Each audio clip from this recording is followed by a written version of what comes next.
O pouco de dignidade que o CLT dá pro cidadão, o PJ não tem. Você é PJ, não tem benefício nenhum, continua pagando impostos sem benefício de um trabalhador. No meu ponto de ver, se o valor do salário for compensativo, eu acho que esse negócio de férias, essas outras partes aí, até que eu dispensaria. Porque o que voga é isso aqui, né? É o valor ser mais, né? O pedestre tem responsabilidade, ciclista... Uma cadeira na academia me foi negado pela história e pelo meu país. Hoje nós podemos, com o nosso megafone, que é o diploma na mão, nós não podemos recuar nesse debate. Declaro aberta a 7ª reunião da Comissão do Senado.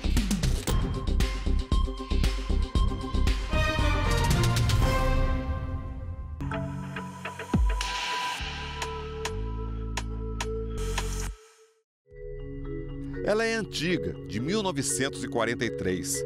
Um decreto-lei criou a Consolidação das Leis do Trabalho, a CLT. Em 2017, a reforma trabalhista possibilitou novas formas de contratação. Atualmente, por exemplo, você pode ser um CLT com carteira assinada ou um microempreendedor MEI, pessoa jurídica. A polêmica? Direitos trabalhistas associados à contratação.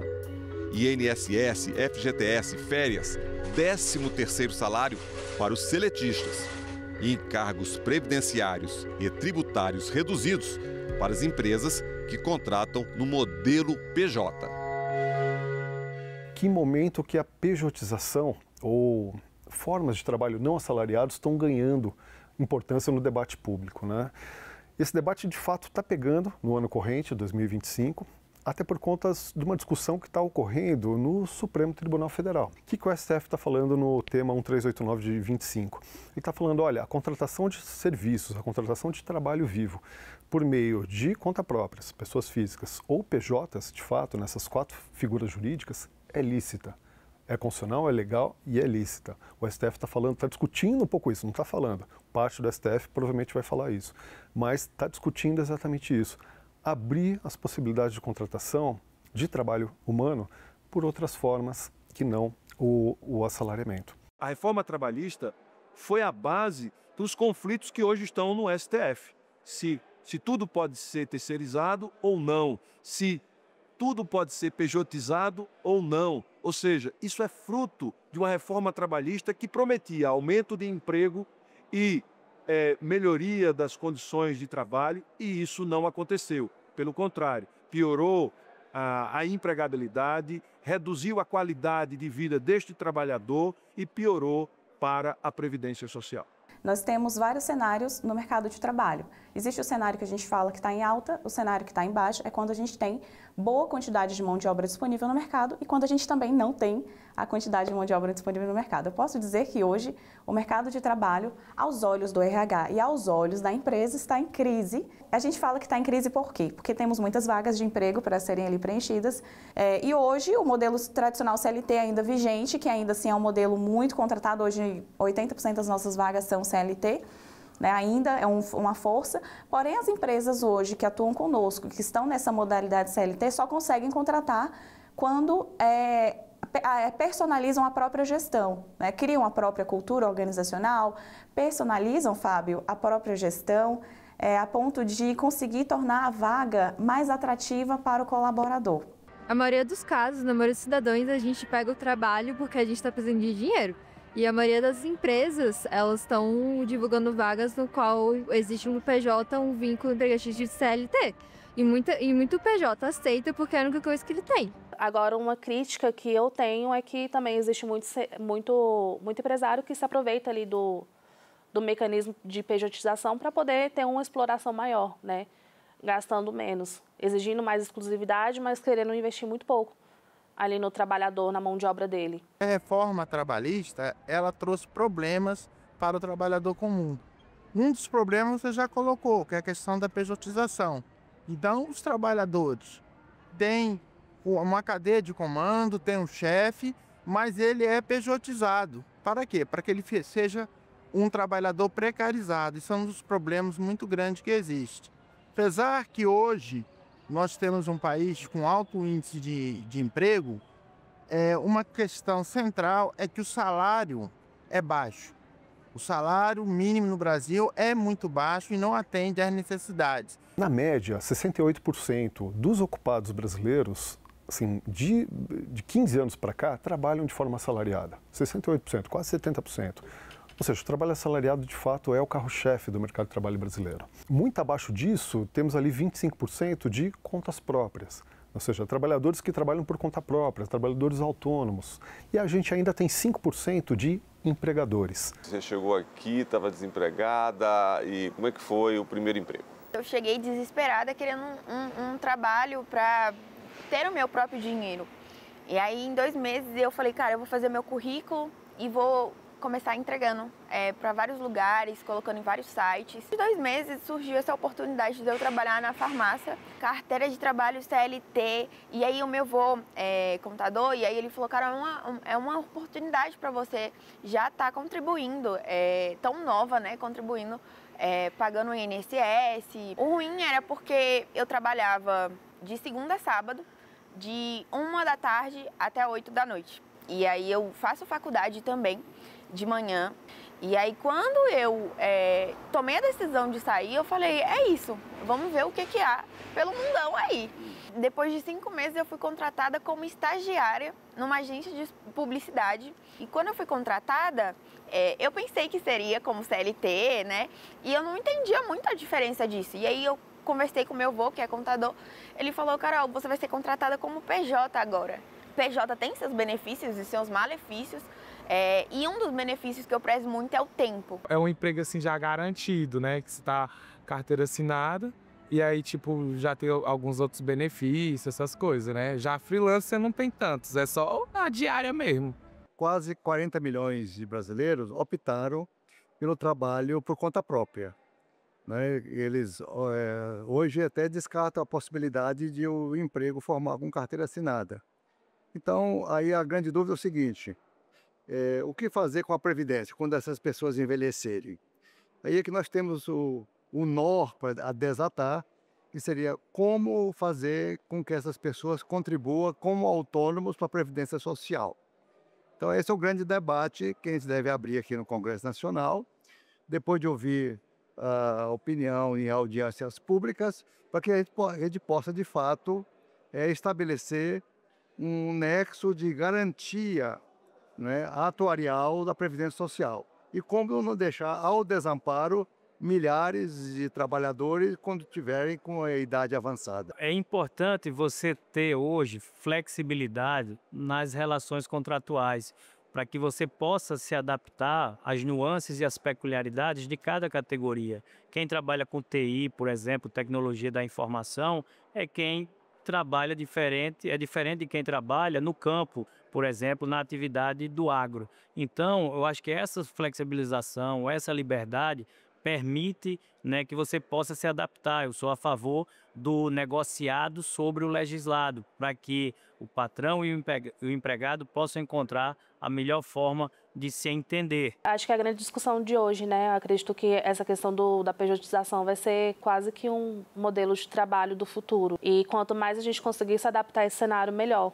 Porque eu acredito também que o CLT está perdendo muitas garantias, né? O Brasil não pode ficar de fora das boas práticas que o mundo inteiro tem colocado, né, em relação à importância da geração de emprego, do empreendedorismo, de levar para as pessoas uma condição de ter trabalho sem amarras, né? O Brasil, ele teve uma grande evolução sob todos os aspectos após a reforma trabalhista que foi aprovada no Congresso Nacional, e eu vejo que a pejotização é algo fundamental. É algo que deixa o país mais livre, as mentes criativas para produzirem, para gerarem oportunidade para as pessoas conseguirem um salário. Eu acredito que muita gente na área de TI tem uma opinião bem diferente da minha. Normalmente eles acham que é melhor assim, que é maior flexibilidade, que eles podem controlar o dinheiro do jeito que quiserem. Mas eu acho que não, porque eu acho que a gente termina gastando esse dinheiro sem perceber, né? E sem ter esses direitos, né? E quando chega o momento da aposentadoria, se ele não fez reservas ou se os investimentos que ele escolheu não foram os melhores, ele vai sentir falta daquilo, né? Então, eu acho que os benefícios que a gente tem, né, a carteira de trabalho, dão para a gente uma base, né, para esses momentos de dificuldade ou esses momentos no fim da carreira, né, que são muito melhores do que a questão como PJ. Nós temos, por exemplo, profissionais de tecnologia que optam muito mais por trabalhos que são PJs, né? Só que o problema do PJ é que muitas empresas pedem a fidelidade, e isso já é um dos quesitos da CLT, que é a exclusividade, né? Então, é um risco para a empresa e se torna desafiador para o profissional, que muitas vezes quer trabalhar o PJ justamente para ter opção, um leque de... o próprio profissional passa a ter uma cartela de clientes, né? Uma cartela de empresas que ele atende e que ele considera como clientes, né? O trabalhador, mesmo que no sistema seridista, ele tem muito direito, como 13º, férias, carteira assinada, previdência, fundo de garantia, seguro-desemprego e, como precarizado, seja pejotizado, ou seja, influencer ou empreendedor, se ele ficou doente, por exemplo, ele não tem o seguro-desemprego. Então, é essa a grande questão do trabalho, apesar que, com a informatização, as redes sociais, a própria pandemia que acelerou todo esse processo, esse trabalho que a gente tinha antigamente, ele já não existirá daqui a pouco tempo. A pejotização se transformou num modo de burlar regras para a contratação de trabalhadores. É importante que ela exista, como é importante que a gente preserve os direitos dos trabalhadores. Pessoas poderem serem contratadas individualmente por prestação de serviço, em si não é um problema. O problema é quando isso vira um mecanismo de burla da garantia dos direitos trabalhistas, que é fundamental para a gente viver numa sociedade com mais segurança e com mais tranquilidade para os trabalhadores. A pejotização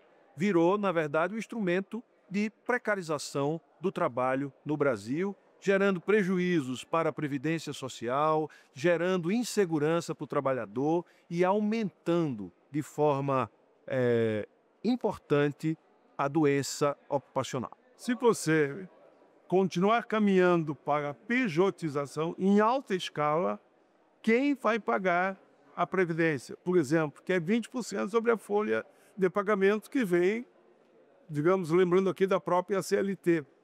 Se cada vez mais carregador de supermercado, entregador de mercadoria, pessoal de limpeza passam a ser PJ, é uma deturpação da lei. E, consequentemente, esses trabalhadores no futuro não terão direito a nada. Não terão fundo de garantia, não terão 13º, não terão férias e não terão direito à aposentadoria. Mas é tão grave, eu complemento inclusive com o IA, que é a inteligência artificial, que no futuro próximo a Previdência pode ir à falência. Alguns colegas do IPE fazem, como Rogério Nagamini, né, que estava inclusive na audiência pública que o STF chamou, falando o seguinte: olha, a contratação via MEI é um problema para o Estado brasileiro, porque em termos previdenciários a conta não fecha. Quando você contrata uma pessoa via MEI, o recolhimento previdenciário dessa pessoa, que vai usufruir da Previdência lá na frente, e ela tem o direito de usufruir, mesmo recebendo um salário mínimo lá na frente, esse custo não fecha de jeito nenhum. O casal Ricardo e Maria José são exemplos da diversidade de contratações do mercado de trabalho. Ele é empresário e ela, que já foi CLT, hoje é microempreendedora individual. Então, começo, foi muito difícil? Eu diria que foi difícil, mas não é impossível, né? É totalmente possível. Porque eu comecei trabalhando na aeronáutica, eu era soldado, no serviço obrigatório, e durante esse período eu sempre tive o sonho de ter o meu próprio negócio. Seria vendendo artigos de beleza, de saúde, em salões de beleza, na rua. Fui assaltado, perdi tudo que tinha e isso me levou à falência, né? Com uma dívida de mais de 100 mil. Mas não desisti e abri a Caldeira Sistemas e Tecnologia. Na época, eu tinha a intenção apenas de fazer um software que pudesse facilitar a vida dos demais empreendedores. E veio vindo, chegando até aqui. Encontrei em órgãos como o Sebrae, por exemplo, apoio para melhorar, para crescer e evoluir e chegar até aqui. Maria José, e você? Seu caso é um pouquinho diferente. Um pouco diferente. Eu, CLT, trabalhava em panificadora como caixa, né? Tive meu primeiro filho, não conseguia cuidar dele. E aí, quando eu fui ter meu segundo filho, nosso segundo filho, aí eu pensei, como que eu vou cuidar, né?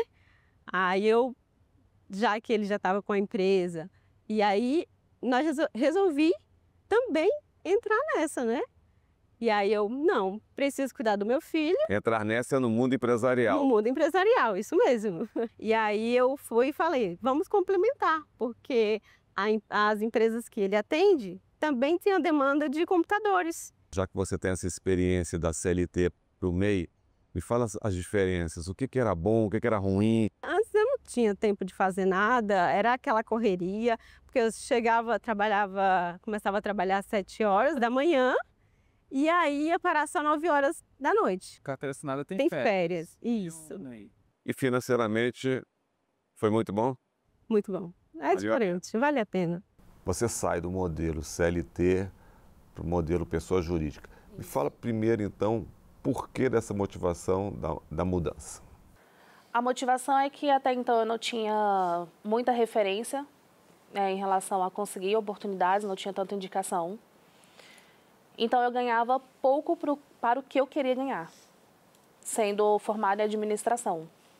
E aí eu saí querendo melhorar os meus ganhos, né? E na época, enfim, através de conhecimento, etc., eu consegui identificar que eu tinha uma boa comunicação e consegui identificar também que, diante da minha realidade, ser vendedora seria melhor para o meu perfil e para o que eu queria chegar.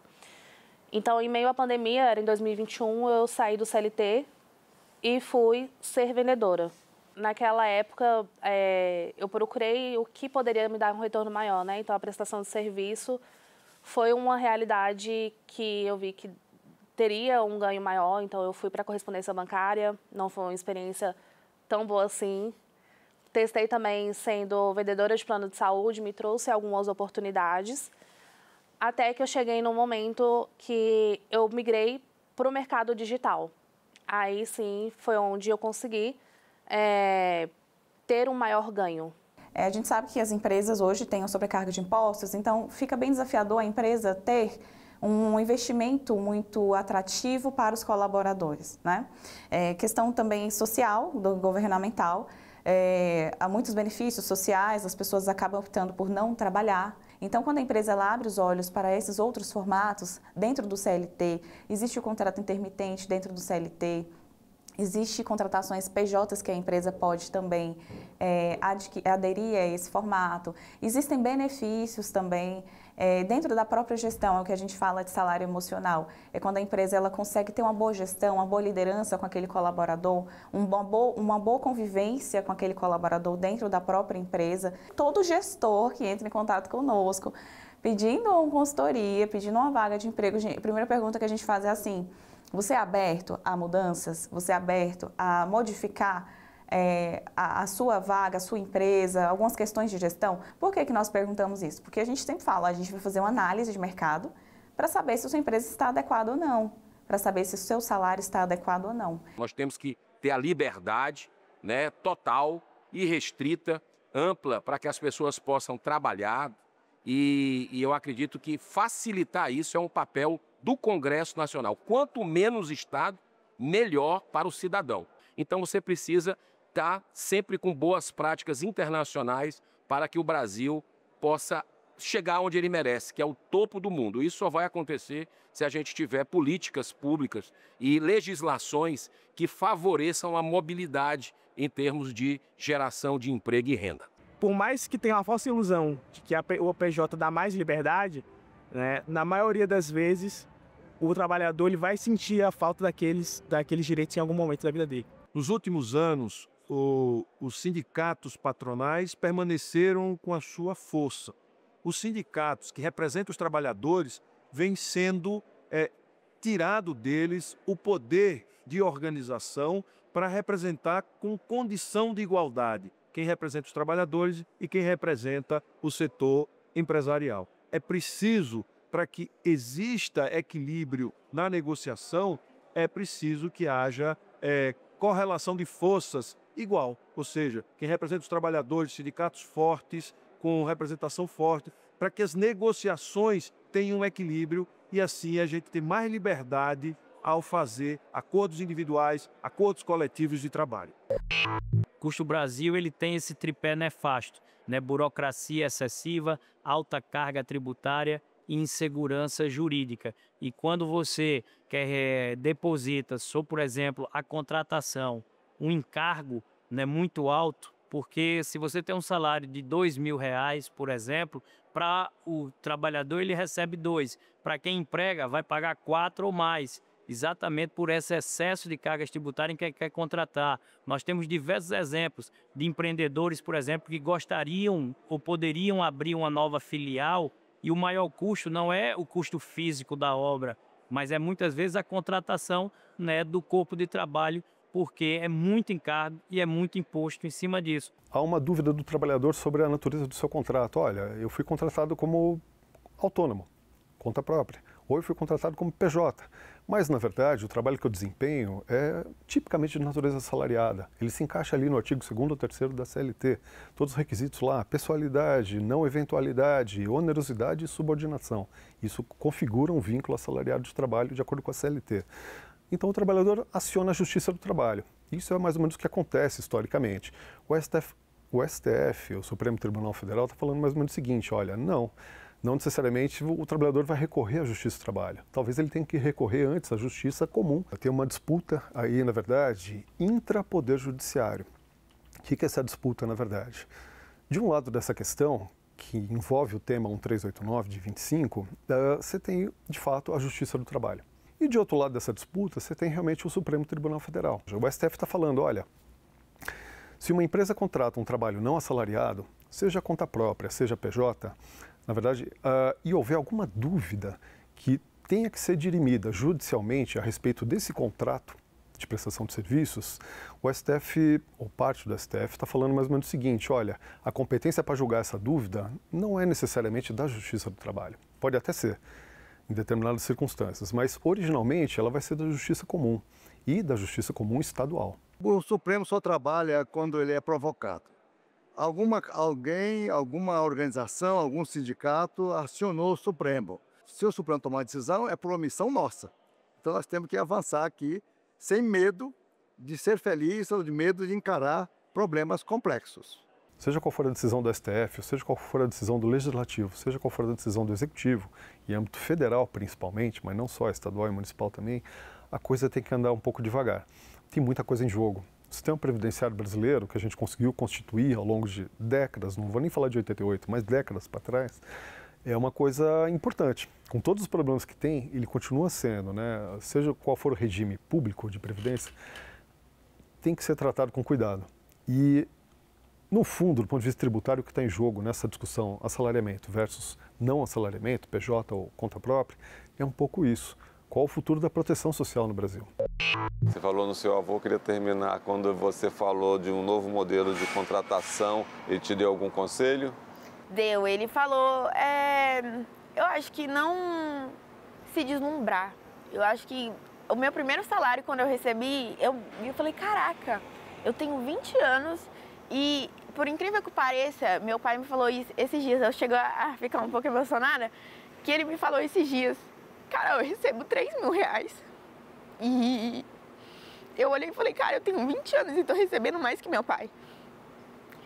É ruim ver como a desigualdade é na sociedade, mas é pensar, sabe? Tipo, será que vale a pena eu gastar tudo hoje? Será que vale a pena eu segurar meu dinheiro e dar um futuro melhor para minha família?